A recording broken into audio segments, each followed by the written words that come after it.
Kwa mwaka 2012 hawa jamaa wakakaa tena kikao, Umoja wa Mataifa wakakaa kikao mwaka 2012, and this time walirudi Brazil na jiji lile la Rio de Janeiro, wakakaa kikao, na hiki kikao kiliitwa United Nations Conference on Sustainable Development. Na kikao hiki kilitambulika sana kwa jina la Rio Plus 20. Kwa nini kiliitwa Rio Plus 20? Kwa sababu ilikuwa imepita miaka 20 tangu kikao cha kwanza, ile Earth Summit, mpaka mwaka 2012. Kwa ilikuwa imepita miaka 20 since then, ambapo ndo walikuja na Agenda 21, and this time wamekuja kukaa 20 years later kudiscuss kwamba okay, tumefanya mabadiliko kadhaa hapo katikati, tumekuwa na MDGs, Millennium Development Goals, lakini na zenyewe tunaona kuna changamoto fulani, tufanyeje? And this time wakabeba ile issue kwamba Millennium Development Goals tumesahau kitu kimoja, mazingira. Kwa sasa issue ya mazingira imeonekana ni issue nyeti sana. Sawa, imeonekana nyeti sana. Kwa nini? Kwa sababu katikati tulijisahau, tukafikiria kwamba labda sisi we own the environment, unajua. Lakini matukio ambayo yametokea hapo katikati, majanga, mafuriko, mabaya ya njaa, ongezeko la joto na mambo mengine, yametufanya tushtuke kwamba we don't own the system, we are part of the system. Sisi ni sehemu ya system. Chochote tunachokifanya kinaweza na madhara kwa system na baadaye kinakuwa na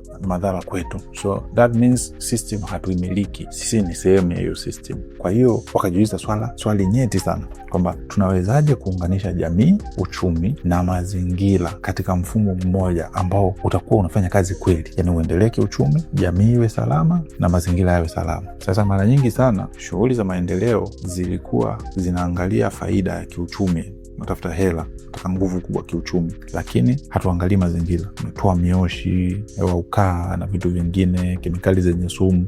You don't care about that, kwa sababu tumefocus kupata profit. Na kweli watu walikuwa wanatafuta profit na profit walikuwa wanaipata. Sasa ndo wanagundua kumbe dunia inakuwa kame, joto limeongezeka, mionzi ya jua imekuwa mikali, mabarafu yanayeyuka. Kwa kaona sasa kumbe maendeleo yetu ya kiuchumi yanaathiri mazingira. Kutufanyaje sasa ili tuendelee kiuchumi, jamii nayo iwe salama, lakini pia mazingira yawe salama? Hapa ndipo safari mpya ikaanza. Watu wakakaa, wakaumiza vichwa, wakajadiliana kwa muda mrefu pale. Na ukumbuke kipindi hichi wanafanya majadiliano haya pale Rio de Janeiro, zilishiriki nchi almost 193 kwenye huu mkutano. So pale wakajadiliana,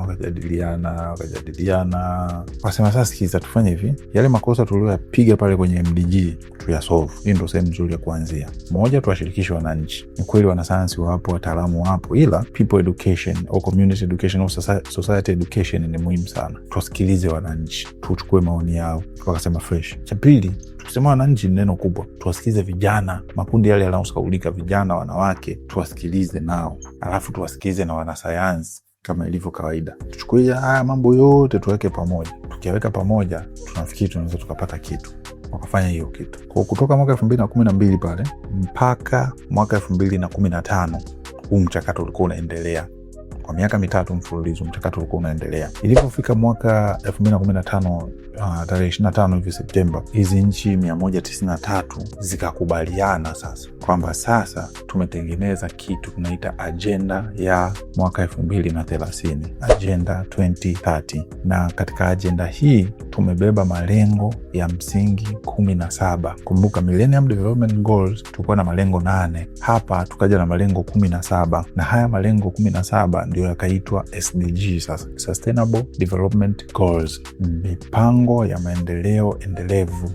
Wakaweka malengo 17, Sustainable Development Goals, na kwa makusudi kabisa neno sustainability likawa limepewa uzito mkubwa. Kwa nini? Kwa sababu kwenye Millennium Development Goals, hasa katika sehemu ya mazingira, sustainability ilisahaulika. Sasa what is sustainability? Sustainability is the ability of the current generation to meet their needs without compromising the ability of the future generations to meet theirs. So generation ya sasa hivi kama inapata maji, chakula, mahitaji mbalimbali ya hii jamii ya sasa, it's okay, lakini yapate mahitaji hayo katika hali ambayo haihatarishi au haiharibu uwezekano wa generations zinazokuja mbele na zenyewe kupata mahitaji yao. Kwa kuendelea sio tatizo. Kila mtu anaruhusiwa kufanya maendeleo ya kiuchumi, lakini endelea sustainably, yani endelea lakini usiathiri uwezekano wa generation zijazo na zenyewe kupata mahitaji yake. Yani leo unapata maji, alafu generation ijayo ikute maji hakuna, mito yote imekauka, mashamba hayazalishi chochote, matatizo kibao, umeme hamna, tabu kibao. Hapana, tunataka uendelee, lakini uhakikishe kwamba vizazi vijavyo navyo vitapata mahitaji yake. Hilo ndo jambo kubwa ambalo lilikuwa limebebwa sasa kwenye SDG, ambao ni malengo 17. Ukisikia tunasema Sustainable Development Goals, ni malengo ambayo yametokana na hiyo historia mlolongo kutoka mwaka 1992 pale ikapitishwa Rio de Janeiro, Brazil, ikapita Agenda 21, ikaonekana na changamoto mwaka 2000, ikakaliwa tena kikao, tukaja na Millennium Development Goals, na sasa mwaka 2015 ikatangazwa Sustainable Development Goals, ambazo ni malengo 17 ya msingi. Na katika haya malengo 17 kuna malengo kama mawili hivi ambayo yaliongezwa kimkakati. Lengo namba 16 ambalo lilikuwa linadili na ishu ya amani.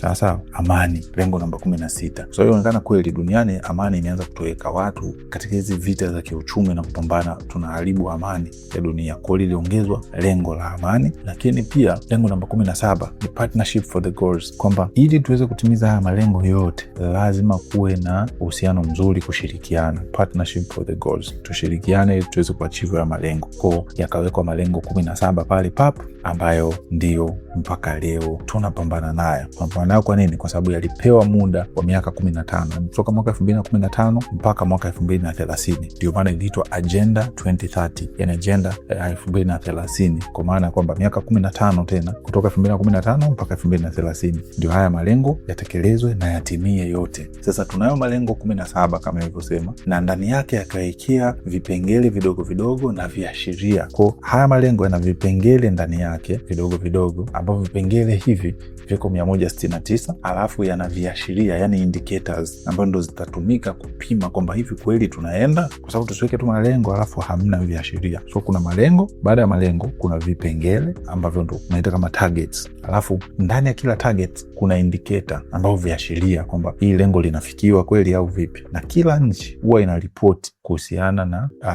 achievement yake kila mwaka kwenye hayo malengo, na inatunzwa kwenye database ya pamoja. Ipo website ya Sustainable Development Goals, ambapo ukiingia pale unaweza ukaona taifa lako limefanya nini kwenye kuachieve haya malengo ambayo ni Sustainable Development Goals. Umeona pale? Hivyo ndivyo jinsi ambavyo Sustainable Development Goals zilizaliwa, zipo hadi leo, na kutoka leo hapa hivi sasa ni mwaka 2026, tumebakiza miaka 4 kuweza kufika kwenye mwisho wa kipindi cha miaka 15 ambacho kilitengwa cha kuachieve Sustainable Development Goals.